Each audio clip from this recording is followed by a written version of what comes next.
Hello guys, कैसे हो आप सभी। दोस्तों ये वाला हमारा पार्ट 3 है, चैप्टर नंबर 7 क्लास 11th वाले बच्चों के लिए। चैप्टर नेम है हमारा सोर्सेस ऑफ बिजनेस फाइनेंस। मतलब ऐसे कौन कौन से हमारे सोर्स हैं जहां से हम लोग पैसा इकट्ठा कर सकते हैं और अपने बिजनेस को आगे लेकर जा सकते हैं। हम लोगों ने पार्ट 1 और पार्ट 2 कंप्लीट कर दिया है। मैं आप लोगों से उम्मीद करूंगा आप उन दोनों पार्ट को पहले देख लो, जिससे कि आपको हमारा ये वाला थर्ड पार्ट क्लियर हो जाएगा। फर्स्ट वाले पार्ट में हम लोगों ने क्लियर करा था मीनिंग एंड उसका बिजनेस फाइनेंस का हमारा नेचर क्या है, मतलब सिग्निफिकेंस क्या है, इसके फीचर्स क्या हैं। और सेकंड वीडियो में कवर करा था हम लोगों ने sources of finance on the basis of ownership, मतलब ऑनरशिप के बेस पे हम लोग पैसा कहां कहां से अरेंज कर सकते हैं। दो ही जगह से अरेंज कर सकते हैं, एक ऑनर्स फंड और एक हमारा बोरोड फंड, मतलब बाहर वालों से पैसा ले सकते हैं और एक हमारा खुद का पैसा हो सकता है। अब हम लोग आज की वीडियो में कवर करेंगे, थर्ड वाली वीडियो में, सोर्सेस ऑफ रेजिंग फाइनेंस, मतलब पैसा आप कहां कहां से रेज कर सकते हो। तो गाइज हम लोग इस वाली वीडियो में कवर करने वाले हैं वो कौन कौन से हमारे सोर्स हैं जहां से हम लोग पैसा रेज कर सकते हैं। लेकिन आप लोगों से रिक्वेस्ट करूंगा उन दोनों वाली वीडियोस को जरूर देख लो। आपको इस वाली वीडियो के नीचे डिस्क्रिप्शन में आप लोगों को लिंक दिया गया है, उन दोनों वीडियोस के लिंक को ओपन करो, उन दोनों वीडियोस को देख लो, जिससे कि आपको ये वाला थर्ड पार्ट क्लियर हो जाएगा। चलिए स्टार्ट करते हैं इस वाली वीडियो को। Companies can raise finance from the following source. हम लोग इन 8 तरीकों से पैसा रेज कर सकते हैं। आपको थोड़ा सा स्क्रीन जूम करके दिखाता हूं। यस, हम लोग इन 8 तरीकों से पैसा रेज कर सकते हैं।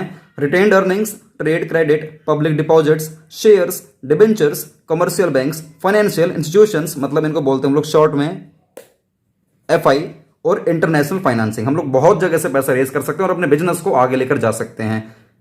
पहला तरीका है रिटेन्ड अर्निंग। अभी रिटेन्ड अर्निंग क्या होती है, देखिए हमारी जो ये वाली वीडियो ना, थर्ड वीडियो, वो प्रॉपर रिटेन्ड अर्निंग के ऊपर ही डेडिकेटेड है। मतलब यही सीखने वाले हैं आज की वीडियो में कि रिटेन्ड अर्निंग एग्जैक्टली है क्या, इसका मीनिंग क्या है, इसके फीचर्स क्या हैं, इसके मेरिट्स क्या है, मतलब इसके एडवांटेजेस क्या हैं, और इसके डीमेरिट्स क्या है, मतलब डिसएडवांटेज क्या है। मतलब काफी अच्छी वीडियो होने वाली है। एक ही वीडियो में पूरा रिटेन्ड अर्निंग कंसेप्ट क्लियर कर दूंगा।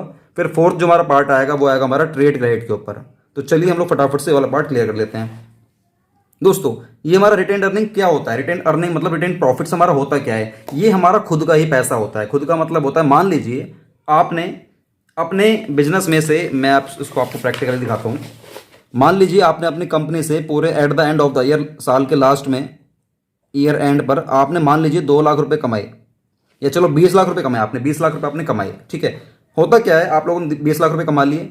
अब इसमें से इसे बोलते हैं हम लोग नेट प्रॉफिट। ये आप लोगों ने नेट प्रॉफिट कमाया। गवर्नमेंट कहती है भैया हमारा इस पे टैक्स भी दे दे, तो चलो ठीक है हम लोग इसमें से टैक्स पे कर देते हैं। टैक्स मान के चलते हैं हमें देना है 30%, मतलब 6 लाख रुपए का हम लोगों ने टैक्स दे दिया, मान के चलते हैं, ठीक है ना। अब रह गया हमारा प्रॉफिट कितना, 14 लाख रुपए का प्रॉफिट रह गया। अब 14 लाख का प्रॉफिट रह गया हमारे पास। ये वाला प्रॉफिट वो है जो हम लोग डिवाइड करेंगे, हम लोग डिस्ट्रीब्यूट करेंगे अपने शेयर होल्डर्स के बीच में। किसके बीच में, अपने इक्विटी शेयर होल्डर या हमारे प्रेफरेंस शेयर होल्डर, इनके बीच में बटेगा ये। अब होता क्या है, इन दोनों में भी सबसे पहले जो पैसा बढ़ता है वो बढ़ता है प्रेफरेंस शेयर होल्डर वालों को, ये रूल है। उसके बाद अगर कुछ पैसा बचता है तो वो बांटते हैं हम लोग अपने इक्विटी वालों को। तो चलो एक काम करते हैं, हम लोग इस 14 लाख में से कुछ परसेंट, वो रेट ऑफ इंटरेस्ट पहले से डिफाइंड होता है कि प्रेफरेंस वालों को कितना दिया जाएगा और इक्विटी वालों को कितना कितना दिया जाएगा। मान के चलते हैं प्रेफरेंस वालों को 10% से डिविडेंड दिया जाएगा, डिविडेंड, ठीक है ना। डिविडेंड मतलब होता है कंपनी के केस में जब हम लोग अपने शेयर होल्डर को, हम लोग जो प्रॉफिट बांट रहे होते हैं ना, तो उस केस में हम लोग प्रॉफिट वर्ड यूज नहीं करते हैं, बस हम लोग डिविडेंड वर्ड यूज कर लेते हैं। क्योंकि प्रॉफिट जो हमारा वर्ड है ना, वो सिर्फ 2 ही जगह यूज कर सकते हैं, एक हमारा सोल प्रोप्राइटरशिप और एक हमारी पार्टनरशिप। बाकी कंपनी से केस में हमेशा जब भी प्रॉफिट बांटने की बारी आती है हम लोग ये वर्ड यूज करते हैं कि कंपनी ने आज डिविडेंड बांटा है, डिविडेंड। और अगर आप लोग चला रहे हो पार्टनरशिप तो हम लोग क्या बोलते हैं कि फर्म ने आज हमारा प्रॉफिट बांटा है। तो 14 लाख में से मान के चलते हैं 2 लाख रुपए का आप लोगों ने डिविडेंड दे दिया। डिविडेंड आपने किसको दे दिया होगा, ये प्रेफरेंस शेयर होल्डर वालों को दे दिया आपने। अभी भी हमारा रह गया है 12 लाख रुपए का प्रॉफिट, 12 लाख रुपए का हमारा प्रॉफिट रह गया है। अब ये 12 लाख का प्रॉफिट है, किसका है, ये सारा का सारा पैसा हमारा इक्विटी शेयर होल्डर वालों का, कि तुम लोग आओ और अपना जो भी हिस्सा लेकर, जितना लेकर जाना चाहते हो उतना ले जाओ, जो भी तुम्हारा परसेंटेज है। हालांकि सारा का सारा पैसा मालिकों का होता है, मालिक मतलब इक्विटी शेयर होल्डर। अब होता क्या है भाई, कंपनी ये बोलती है कि मैंने सरकार को पैसा दे दिया, मैंने प्रेफरेंस वालों को दे दिया, और तुम इक्विटी वाले भी चलो मान के चलिए तुम लोग इसमें से कुछ ना कुछ ले जाओगे। अगर तुम सारा पैसा ले ही जाओगे तो कंपनी कैसे ग्रो करेगी। कोई दिक्कत नहीं, तुम्हारे घर में बीवी बच्चे हैं, तुम्हारे खर्चे हैं, खुद के खर्चे हैं, तुम अपना प्रॉफिट में कुछ हिस्सा ले जाओ डिविडेंड के तौर पे। भाई ये भी लेके 2 लाख रुपए, तुम भी कुछ ना कुछ ले जाओ। लेकिन कुछ हिस्सा ऐसा होगा जो मैं अपने पास बचाए रखूंगी, जिससे कि आने वाले टाइम में अगर फ्यूचर में कोई भी लॉस हुआ तो मैं इस वाले पैसे से उसकी भरपाई करूंगी। या आने वाले टाइम में अगर कोई भी हमें मान लीजिए कोई पॉलिसी वगैरह मिलती है, या कोई अपॉर्चुनिटी मिलती है या कुछ भी हमें बेनिफिट मिलता है कि अगर आप बल्क में माल परचेज करोगे तो हम आपको इतने रुपए का डिस्काउंट दे देंगे। तो बल्क में माल परचेज करने के लिए आपके पास पैसा होना जरूरी है ना। वो पैसा अगर मान लीजिए ऑन द स्पॉट कंपनी के पास नहीं आया तो क्या होगा फिर बताओ। वो फिर आप लोग उस अपॉर्चुनिटी को नहीं ले पाओगे और आप मार्केट में थोड़ा सा पीछे रह जाओगे। इसलिए आपसे वो अपॉर्चुनिटी मिस ना हो जाए, इसलिए कंपनी बोलती है मेरे पास कुछ पैसा छोड़ दो मतलब मैं अपने पास रख लूंगी, तुम्हारी उस अर्निंग में से अपना पार्ट कुछ भी बचा के रख लूंगी, बाकी सारा तुम लोग बांट लो, मुझे कोई मतलब नहीं है। तो उसे बोलते हैं रिटेन्ड अर्निंग। क्या बोलते हैं दोस्तों उसको? Retained earning. मतलब कुछ पैसा वो रिटेन कर लेगी, अपने पास रख लेगी।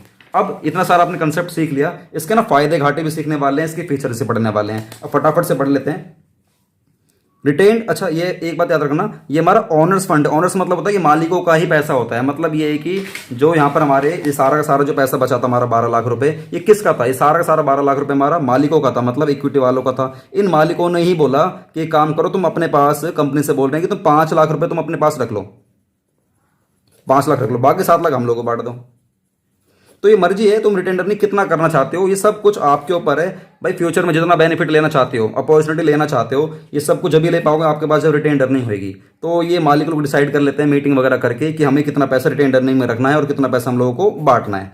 प्रैक्टिकली होता क्या है कि जो पैसा जो बांटते हैं ना इक्विटी वाले डिविडेंड के तौर पर, ये जनरली ये भी बहुत कम लेकर जाते हैं। सारा का सारा पैसा ये भी हमारे उसी इंडस्ट्री के अंदर, उसी फैक्ट्री के अंदर, उसी कंपनी के अंदर ये दोबारा से री इन्वेस्ट कर देते हैं। क्योंकि जितना पैसा हमारे बिजनेस के अंदर रहेगा, फैक्ट्री के अंदर रहेगा, इंडस्ट्री के अंदर रहेगा, कंपनी के अंदर रहेगा, उतने से ही ज़्यादा हमारा बिजनेस ग्रो होगा। ठीक है ना। तो ये हमारा मालिकों का पैसा ही होता है। और ये लॉन्ग टर्म फाइनेंस है। लॉन्ग टर्म मतलब होता है जो रिटेन अर्निंग है ना। अब रिटेन अर्निंग मालिकों ने पैसा हमारे बिजनेस के पास, मान लीजिए 5 लाख रुपए भी एग्जाम्पल में देखा था आप लोगों ने, 5 लाख रुपए कंपनी के पास रखा हुआ है। तो ये लॉन्ग टर्म फाइनेंस है। मतलब कंपनी ने अपने मालिकों से ही 5 लाख रुपए रिटेन अर्निंग ले लिया है। ये मतलब एक तरीके से लोन ले लिया है, वो भी लॉन्ग टर्म फाइनेंस। मतलब एक ही वो अपने मालिकों को वापस नहीं करेगी, ये जब भी यूज में लेकर आएगी जब कोई बिजनेस को लॉस हो जाएगा या कोई अपॉर्चुनिटी वगैरह लेनी होगी। मतलब वापस ये एक तरीके से देखा जाए तो नहीं करती है, क्योंकि वो पैसा इसीलिए इकट्ठा करा जाता है जिससे कि बिजनेस हमारा ग्रो हो जाए। तो ये हमारा लॉन्ग टर्म फाइनेंस माना जाता है। Retain profits are also known as ploughing back of profits के नाम से भी जानते हैं। बस इसको याद रखना, इसका इतना बड़ा कोई मीनिंग नहीं है। ठीक है ना। इसका मतलब होता है कि प्रॉफिट निकाल निकाल के अपने पास सेव कर लेना, बस सिंपल है। इसको याद रखना। रिटेन अर्निंग को, रिटेन प्रॉफिट्स को हम लोग फ्लाइंग बैक ऑफ प्रॉफिट्स के नाम से भी जानते हैं, या रिटेन अर्निंग के नाम से भी जानते हैं, या सेल्फ फाइनेंसिंग के नाम से भी जानते हैं। सेल्फ फाइनेंसिंग क्यों? क्योंकि हम लोगों ने खुद ही पैसा अपने ही प्रॉफिट में से निकाल के खुद ही फ्यूचर में ग्रोथ के लिए अपने पास रख लिया, इसलिए हम लोग उसको सेल्फ फाइनेंसिंग के नाम से भी जानते हैं। और ये हमारी इंटरनल फाइनेंसिंग है। मतलब आप लोगों ने जो पैसा अरेंज करा है ना, ये अपने बिजनेस के अंदर के सोर्स से ही करा है, इसलिए इसको हम लोग बोलते हैं इंटरनल फाइनेंसिंग के नाम से भी जानते हैं। और ये हम लोग जो पैसा इकट्ठा करते हैं, मान लीजिए अगर आप पैसा अपना रिटेन अर्निंग में नहीं डालोगे, या एज अ रिटेन अर्निंग या रिटेन प्रॉफिट के तौर पे आप लोग थोड़ा सा पैसा सेव नहीं करोगे, अपने पास साइड में नहीं रखोगे, तो सारा का सारा पैसा हमारा कहाँ चले जाएगा? रिजर्व एंड सरप्लस में चले जाएगा। तो या तो डाल दो अपना रिजर्व एंड सरप्लस में, या उसमें ना डाल के आप लोग कहाँ डाल दो? रिटेन अर्निंग में डाल दो, बात खत्म।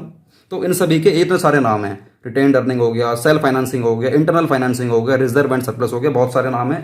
चलिए, retain earning refers to undistributed profits. मैंने प्रॉफिट बांटा नहीं, अपने पास बचा के रख लिया। आफ्टर पेमेंट ऑफ डिविडेंड, किस किस को मैंने डिविडेंड दी थी? इक्विटी वालों को भी और प्रेफरेंस वालों को भी। सबसे पहले किसको देते हैं हम लोग? प्रेफरेंस वालों को। फिर किसको देते हैं हम लोग? इक्विटी वालों को। एंड टैक्सेस, जो भी मैंने टैक्स वगैरह देने के बाद जो पैसा बचा, उसके बाद मैंने इनको डिविडेंड वगैरह बांट दिया था। It provides a basis of expansion and growth of the company. अगर मैं पैसा उसको अपने पास सेव कर रहा हूं ना, क्यों कर रहा हूं? ताकि मैं अपने कंपनीज को ग्रोथ में लेकर जाऊंगा और उसका एक्सपेंशन करूंगा, काफी बड़े स्केल पर इसको लेकर जाऊंगा। It is considered the most important source of finance. ये बहुत ज्यादा मोस्ट इंपॉर्टेंट पार्ट है। इंपॉर्टेंट पार्ट क्यों है ये आप लोग बताऊंगा मेरिट्स में। बहुत इंपॉर्टेंट क्यों है? क्योंकि ना आप लोगों को इसके ऊपर टैक्स नहीं देना है, इसमें कोई आपको सिक्योरिटी नहीं रखवानी होती है, इसमें कोई आपको लायबिलिटी नहीं पे करनी होती है, इसमें कोई आपका खर्चा नहीं आता है। और ये बहुत ही ज्यादा कह सकते हो कि डिपेंड है, मतलब कंपनी ज्यादातर इसी पे डिपेंड रहती है। भाई हम लोग क्यों चाहें किसी बाहर वालों से क्यों लोन लेना चाहेंगे? हम तो बिल्कुल भी लेना नहीं चाहेंगे। हम लोग किस पे डिपेंड रहेंगे? अपने खुद के पैसों पर इंसान डिपेंड रहता है, दूसरे वाले पे कभी नहीं रहता।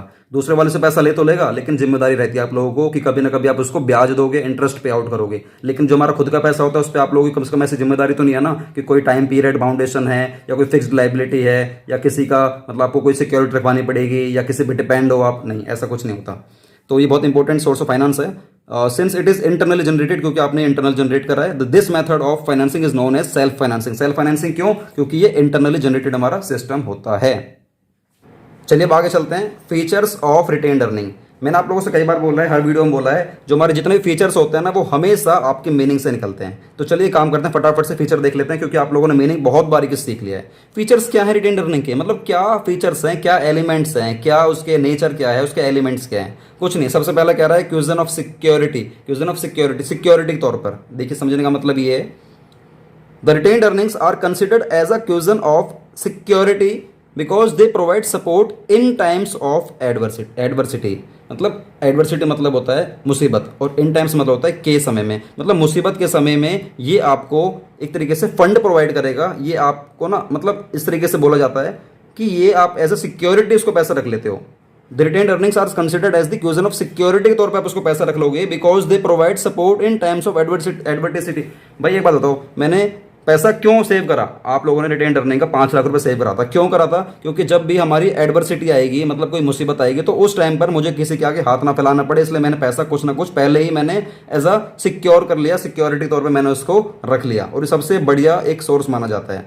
When a company finds it difficult to arrange finance, मतलब जब कंपनी को ऐसा दौर देखने को मिलेगा कि यार पैसा उसको कहीं से अरेंज नहीं हो पा रहा है, जितना भी उसको नीड है वो पैसा उसको मार्केट से नहीं मिल पा रहा है, या कंपनी को नहीं मिल पा रहा है, वो कंपनियां हमारी कंपनी को पैसा नहीं दे रही, लोन नहीं दे रही, हमारी मतलब बहुत ही वर्स्ट कंडीशन है, बहुत बेकार कंडीशन है, तो उस केस में बताओ क्या काम आएगा? वही पैसा जो हम लोगों ने एज अ सिक्योरिटी तौर पे अपने पास रखा हुआ है, ठीक है ना। दूसरा है funds for new and innovative projects. वो जो पैसा है हम लोग अपने किसी नए प्रोजेक्ट्स के लिए, किसी इनोवेटिव प्रोजेक्ट्स के लिए हम लोग उसको यूज कर सकते हैं। The retained earnings are a common source of funds, बहुत ही कॉमन है, मतलब हर साल जितना प्रॉफिट होता रहेगा आप लोग अपना शेयर वाले बांट लेते हैं, इक्विटी वाले अलग बांट लेते हैं, प्रेफरेंस वाले अलग बांट लेते हैं, और जो पैसा बचता है सारा का सारा हम लोग प्रैक्टिकली या तो रिजर्व एंड सरप्लस में डाल लेते हैं, या हम लोग उसको एज अ रिटेन्ड अर्निंग के तौर पर रख लेते हैं।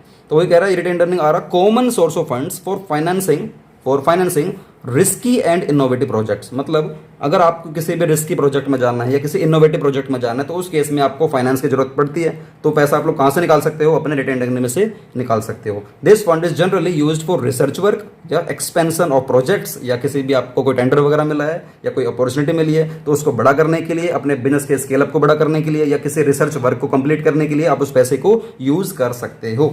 और ये जो आप पैसा यूज कर सकते हो ना, एक बात बताइए, आपने जो पहले पैसा लगाकर आपने बिजनेस चलाया है, वो सीधी सी बात है, सबसे पहले इंसान छोटा ही बिजनेस करता है, मतलब शॉर्ट टर्म बिजनेस करता है। लेकिन अगर आपके पास पैसा बहुत सारा पड़ा हुआ है रिटेन्ड अर्निंग का, या सेल्फ फाइनेंसिंग का, या इंटरनल फाइनेंसिंग का, या रिजर्व एंड सरप्लस का, तो आप इसको यूज कर सकते हो अपने उस बिजनेस को मीडियम पर ले जाने के लिए और लॉन्ग टर्म फाइनेंस पर ले जाने के लिए। Retained profit is considered as an ownership fund, क्योंकि ऑनरशिप फंड क्यों है? ये हमारा खुद का पैसा है, इसलिए हम लोगों को पूरा हक है उस वाले पैसे को यूज करने का, हमारी ऑनरशिप पूरी है उस पर, हमारी पूरा, उसको हम लोग ऑनरशिप फंड के नाम से भी जानते हैं रिटेन्ड अर्निंग को। It serves the purpose of medium और लॉन्ग टर्म फाइनेंस, मतलब हम लोग उस पैसे को यूज कर सकते हैं अपने बिजनेस के अंदर एज अ मीडियम और एज अ लॉन्ग टर्म, क्योंकि एज अ शॉर्ट टर्म तो हम लोग अपने बिजनेस को चला ही रहे हैं। तो मतलब कुल मिलाकर थर्ड वाले पॉइंट में ये बोला गया है कि हम लोग उस पैसे को जो हम लोगों ने इकट्ठा करा है रिटेन्ड अर्निंग में, हम उसको यूज कर सकते हैं एज अ मीडियम किसी प्रोजेक्ट में लगाने के लिए या किसी लॉन्ग टर्म प्रोजेक्ट में लगाने के लिए। फोर्थ कह रहा है कन्वर्जन इनटू ऑनरशिप फंड, हम लोग उस पैसे को ना अपने ऑनरशिप फंड में भी कन्वर्ट कर सकते हैं। The surplus retained earnings can be converted into the share capital by issue of bonus share. मैं अपनी कंपनी के और as a fresh bonus share issue कर सकता हूं, मतलब अपने ही एग्जिस्टिंग जो भी हमारे शेयर होल्डर्स वगैरह हैं उनको मैं अपनी कंपनी के बोनस शेयर इश्यू कर सकता हूं, क्योंकि मेरे पास ऑलरेडी बहुत सारा पैसा पड़ा हुआ है रिटेन्ड अर्निंग। हम क्या करें? तो हम कंपनी क्या करती है, अपने इन पैसे को यूज कर लेती है और कंपनियों में मार्केट में नए नए शेयर निकाल देती है, ठीक है ना। वैसे हालांकि ऐसा करने से ना ये एक कह सकते हो कि ओवर कैपिटलाइजेशन मानी जाती है, मतलब आप और ज़्यादा पैसा लगा रहे हो मार्केट में, अपनी कैपिटल को ज़्यादा बढ़ा रहे हो। मतलब आरओसी के पास जाकर, रजिस्ट्रार ऑफ कंपनी के पास जाकर आपको सबसे पहले तो अपनी ऑथराइज्ड कैपिटल को रजिस्टर करवाना पड़ता है, उसी के बाद आप लोग शेयर निकाल सकते हो।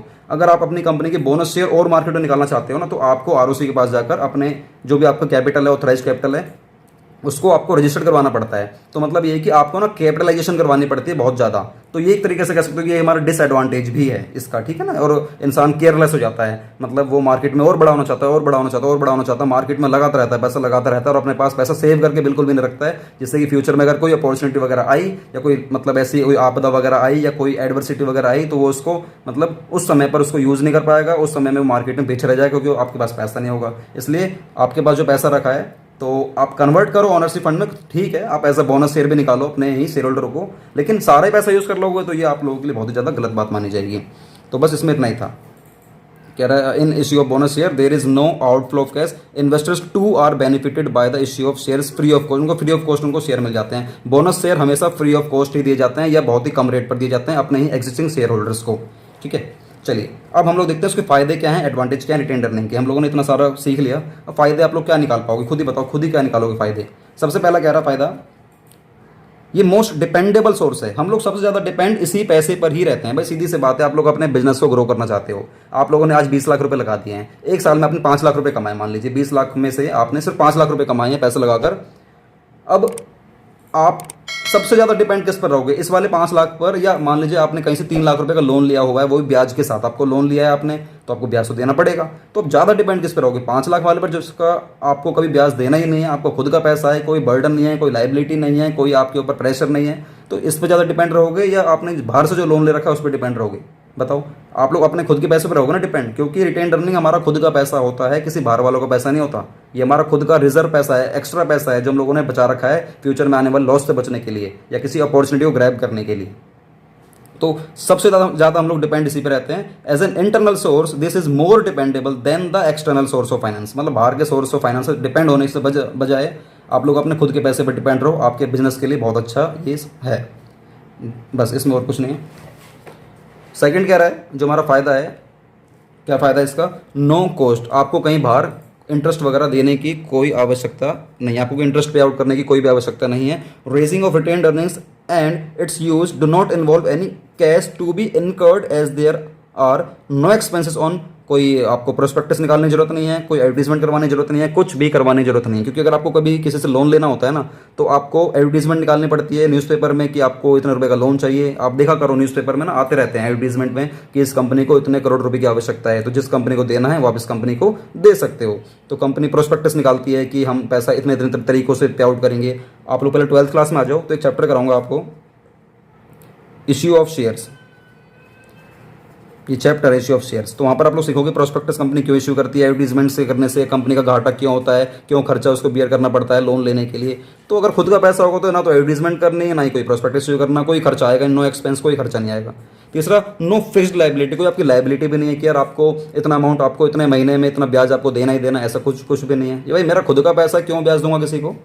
There is no fixed commitment to pay dividend or interest on this source of fund, as retained profits are a company's own money। ये कंपनी का खुद का पैसा होता है, इसलिए कंपनी को कहीं किसी को डिविडेंड देने की जरूरत नहीं है, ना ही कंपनी को किसी को इंटरेस्ट देने की जरूरत है।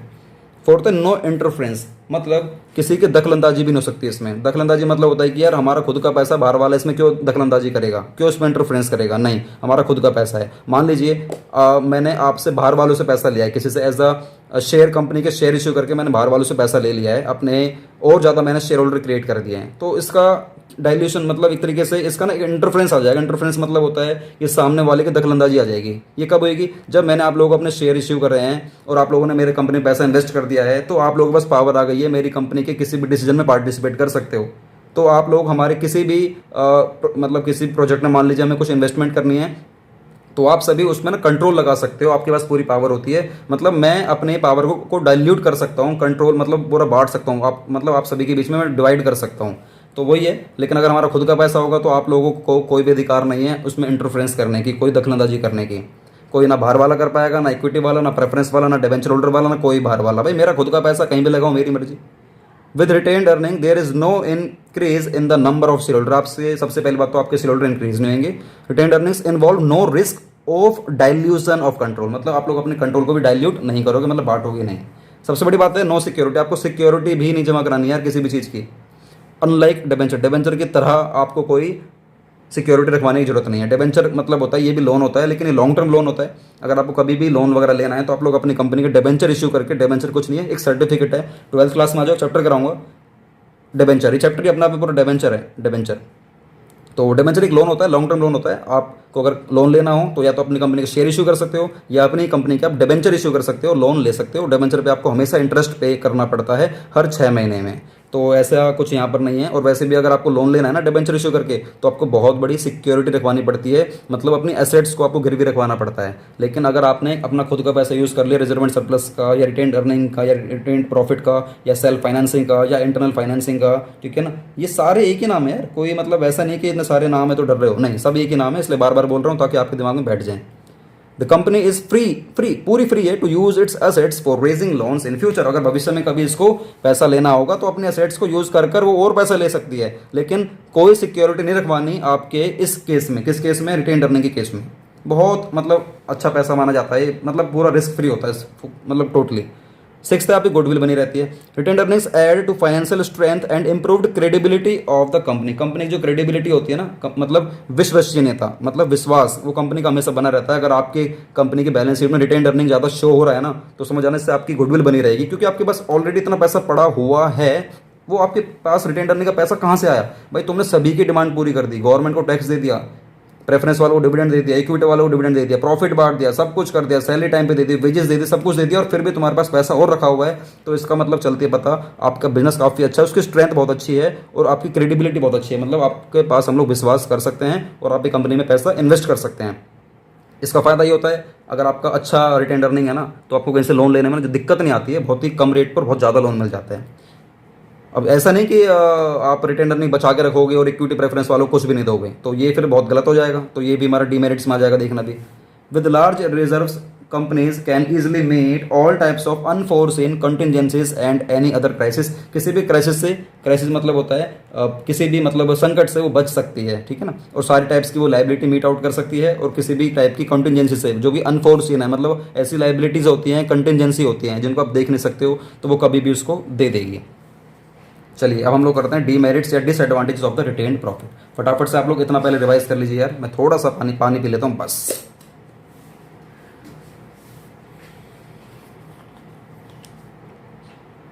चलिए हम लोग सीखने वाले हैं अब डीमेरिट्स या डिसएडवांटेजेस या लिमिटेशंस ऑफ रिटेन्ड प्रॉफिट कि क्या क्या कमियां हैं। 4 कमियां बताई गई हैं। यूज ऑफ रिटेन्ड अर्निंग्स में result in the following drawbacks. Drawbacks मतलब होता है कमियां, हम लोग कुछ कमियां निकाल सकते हैं। क्या क्या कमियां निकाल सकते हैं? सबसे पहली बात तो आप लोग ना केयरलेस हो जाते हो यार, केयरलेस आप हो जाते हो, और ये फैक्ट है, हर कोई केयरलेस हो जाएगा यार। आपके पास बहुत सारा एक्सेस पैसा पड़ा हुआ है, तो आप केयरलेस कैसे हो जाओगे? मतलब आपके पास सबसे पहली बात तो ये कि आपको ना ये पता रहेगा कि आपको किसी को ना ब्याज नहीं देना, आपको किसी को इंटरेस्ट पे नहीं करना, आपके ऊपर कोई जिम्मेदारी नहीं है, आपके पास एक्स्ट्रा पैसा पड़ा हुआ है।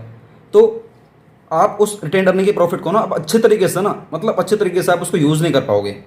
आप उसके देखो, आपके पास रिटेन अर्निंग का पैसा पड़ा हुआ है, क्यों पड़ा हुआ है? जिससे कि आप अपने बिजनेस को काफ़ी आगे लेकर जाओगे और शेयर होल्डर के लिए और पैसा कमाओगे, जिससे कि आप उनको डिविडेंड और पे आउट कर पाओगे। लेकिन ऐसा नहीं होता है, आप बहुत ज़्यादा केयरलेस हो जाते हो। देखिए, the retained earning are available easily at no cost. पहली बात, आपको किसी के ऊपर ऐसा कोई अमाउंट है नहीं रिटेन्ड अर्निंग का जिसके ऊपर आपको ब्याज देना हो। The management of the company में not always use the retained earnings in the best interest of the share holder. मतलब आप लोग अपने शेयर होल्डर के लिए बेस्ट इंटरेस्ट के लिए उसका पैसा आप लोग यूज नहीं करते हो। आप हमेशा सोचते रहते हो मैं पैसा बचा लूंगा, मैं पैसा बचा लूंगा, मैं पैसा बचा लूंगा, मैं पैसा बचा लूंगा, मैं पैसा बचा लूंगा। इट में miss use them by investing in unprofitable और अनडिजायरेबल इन्वेस्टमेंट प्रपोजल्स। हम क्या करते हैं, पैसा बचा लेते हैं अपनी कंपनी के शेयर होल्डर लोगों को हम लोग एज अ डिविडेंड बांटते भी नहीं है, और जो पैसा आपने एज अ सरप्लस रखा हुआ है, मतलब एज अ रिटेन्ड अर्निंग रखा हुआ है, आप उसको किसी गलत अनप्रॉफिटेबल प्रोजेक्ट में लगा देते हो, या अनडिजायरेबल जिसमें आपकी इच्छा नहीं भी थी आप उसमें इन्वेस्ट कर देते हो, ये सोचकर कि वहां से कुछ ना कुछ तो इंटरेस्ट मिल ही जाएगा या उस इन्वेस्टमेंट में कुछ बेनिफिट हो सकता है। और होता क्या है, वो अनप्रॉफिटेबल होता है और आप लॉस में चले जाते हो। अब इससे क्या हुआ, ना तो आपके पास रिजर्व बचे और ना ही आपके शेयर होल्डर आपकी कंपनी से खुश होंगे। वो आपकी कंपनी से फिर नाता छोड़ने की पूरी कोशिश करेंगे। उन्हें पता है यार आपसे, आप उन कंपनी का प्रॉफिट तो होता है, हमें एक तो डिविडेंड बांटते नहीं है, वो अपने पास ही पैसा रखते हैं और ये वाली बात बोल देते हैं कि आने वाले टाइम में तुम्हारे इस वाले पैसे को और यूज़ करेंगे और पैसा कमाएंगे, सारा पैसा तुम्हारा ही है। और वो लगा देते हैं गलत प्रोजेक्ट में, और कंपनी के मेंबर्स को घाटा हो जाता है, उनको शेयर होल्डर कुछ मिलता नहीं है, और कंपनी का शेयर डाउन होते चले जाता है और कंपनी घाटे में चली जाती है और शेयर होल्डर बर्बाद हो जाते हैं। इसलिए कुछ शेयर होल्डर अच्छे होते हैं, समझदार होते हैं, अगर कंपनी अच्छा डिविडेंड नहीं बांट रही होती है तो वो उस कंपनी से पीछे हट जाते हैं। तो ये बहुत डीमेरिट्स में आ जाता है। सेकंड है डिससेटिस्फैक्शन अमंग शेयर होल्डर। भाई सीधी सी बात है, वो डिससेटिस्फाई हो जाएंगे इन सब चीज़ों से। लार्ज रिटेन्ड अर्निंग्स में cause dissatisfaction among the equity share holder. भाई तुम्हारे पास बहुत सारा लार्ज अमाउंट में अगर तुम्हारे पास रिटेन्ड अर्निंग पड़ा हुआ है तो बांटो ना डिविडेंड यार, अच्छा खासा बांटो ना। जब तुम्हारे पास ऑलरेडी बहुत सारा रिटेन्ड अर्निंग पड़ा हुआ है तो लार्ज अमाउंट में बांटो इंटरेस्ट, क्यों नहीं बांटो डिविडेंड बांटो, क्यों नहीं बांट रहे हो? तुम उसको अपने पास रखे जा रहे हो। तो इक्विटी शेयर होल्डर के मन में ऐसा आ जाता है कि यार कंपनी भैया अपने पास पैसा रखे जा रही है, हमें कुछ बांट नहीं रही है, और वो पता नहीं कौन कौन से प्रोजेक्ट में लगा रही है, और हो सकता है कि उससे लॉस हो जाए, तो जो पैसा हमें मिलना चाहिए वो मिलेगा भी नहीं। तो मतलब मेंबर लोग ना खुश हो जाते हैं और वो बाहर निकलने की पूरी कोशिश करते हैं। फिर as they do not receive high rate of dividend, उनको हाई रेट ऑफ डिविडेंड मिलता नहीं है, if a large amount of surplus profit is kept aside, अगर आप उसको असाइड करोगे मतलब बिल्कुल लार्ज अमाउंट ऑफ सरप्लस उसको अगर आप असाइड कर दोगे मतलब साइड में रख दोगे इन द फॉर्म ऑफ रिजर्व के तौर पर, तब भी वो एक तरीके से जो हमारे शेयर होल्डर होते हैं वो डिससेटिस्फाई होते हैं। क्यों भाई, सारा का सारा पैसा तुम या ज़्यादा अमाउंट में जो पैसा है हम लोग एज अ रिटेन अर्निंग में रखो, कोई दिक्कत वाली बात नहीं है। लेकिन यार मान लीजिए तुमने 10 लाख रुपए एज रिटेन अर्निंग रखा हुआ है और नेक्स्ट ईयर भी आपने 10 लाख रुपए कमाए रिटेन अर्निंग के तौर पे, सब कुछ देने के बाद हर किसी को, तुम्हारे पास कितना इकट्ठा होगा रिटेन अर्निंग का? 20 लाख रुपए। चलो ठीक है, 20 लाख रुपए रख लो अपने पास। थर्ड ईयर भी तुम लोगों ने ज़्यादा, इस बार ज़्यादा कंपनी ने पैसा कमा लिया और तुम लोग फिर रिटेन अर्निंग बनाए जा रहे हो, इस बार हो गया 15 लाख रुपए का, तो 10 और 10 20 और 15 35 लाख रुपए का रिटेन अर्निंग हो गया। भाई क्या करोगे इतना पैसा इकट्ठा करके? तुम बांटो ना शेयर होल्डर में, इस बार ज़्यादा बांट दो, क्या दिक्कत है, खुश हो जाएंगे। रिटेन अर्निंग पहले वाला जो 1 साल का 10 लाख रुपए आपने वो तो यूज़ करा नहीं, सेकंड वाला भी नहीं करा, थर्ड वाला भी नहीं करा, भाई क्यों इकट्ठा करे जा रहे हो? तो मेंबरों को खुश करो, जितना खुश करोगे उतना आपकी कंपनी पैसे लगाएंगे, इतना आपकी कंपनी ग्रो होगी। थर्ड, ओवर कैपिटलाइजेशन, आपकी कंपनी पे पास से ज़्यादा पैसा इकट्ठा हो जाता है रिटेन अर्निंग का, तो वो एज अ बोनस शेयर, मतलब कंपनी के मेंबर्स को फ्री में शेयर बांटना स्टार्ट कर देती है, फ्री में पैसा, फ्री में बांटेगी शेयर फ्री में। तो इससे होता क्या है कि कंपनी की जो ऑथराइज कैपिटल है ना वो और ज़्यादा बड़ी हो जाती है, तो ये भी कंपनी घाटे वाली बात होती है। जितनी ज़्यादा ऑथराइज कैपिटल होती है उतना ज़्यादा कंपनी को उस ऑथराइज कैपिटल पर आरओसी में रजिस्टर करवाने पर ना पैसा देना पड़ता है, तो ये भी घाटा है। कंपनी सोचती है मैं अपने और शेयर होल्डर क्रिएट कर देती हूँ, कंपनी को ऐसे फ्री में बोनस शेयर बांट दूंगी, तो भाई घाटा तो है ना, फ्री में क्यों बांट रहे हो लोगों को बोनस, क्यों बांट रहे हो? तुम फ्री में बोनस बांट रहे हो लोगों को और सामने जो हमारे जितने शेयर होल्डर हैं जिनको पैसा मिलना चाहिए तो उनको पैसा मिलेगा नहीं अब, तो वो तो भाई दुखी में रहेंगे ना हमेशा, तो ये भी घाटे वाली बात है। ओवर कैपिटलाइजेशन मतलब ये लालच है, ये वाला पॉइंट है लालच। कंपनी लालच में आ जाती है कि मैं अपने और नए शेयर होल्डर क्रिएट करूंगी, अपनी कंपनी के बोनस शेयर हैं फ्री में बोनस शेयर बांटूंगी और मेरी कंपनी के और शेयर होल्डर क्रिएट हो जाएंगे, वो मेरी कंपनी में पैसा लगाएंगे और कंपनी और ग्रो होगी। लेकिन ऐसा नहीं होता, जो हमारे एग्जिस्टिंग जो हमारे शेयर होल्डर होते हैं ना ये तो नाखुश हो जाते हैं ना ऐसा करने से, क्योंकि इनको कुछ मिलेगा नहीं फिर, और ये हमारी कंपनी को छोड़ना स्टार्ट कर देंगे। Large amount of retain earning result in issue of bonus share, आप ऐसे बोनस शेयर इशू करना स्टार्ट कर देते हो, किसको? अपने इक्विटी शेयर होल्डर वालों को। तो क्या होता है कि इससे ये और ये चीज़ आप लोग बार बार करते रहते हो, मतलब फ्रीक्वेंट, मतलब बार बार आपकी फिर क्या होती है इससे कैपिटलाइजेशन हमारी होती रहती है रिजर्व्स की, और इसका रिजल्ट हमारा क्या आता है, हमारी कंपनी की ओवर कैपिटलाइजेशन हो जाती है, तो जो कि बहुत ज़्यादा गलत बात मानी जाती है।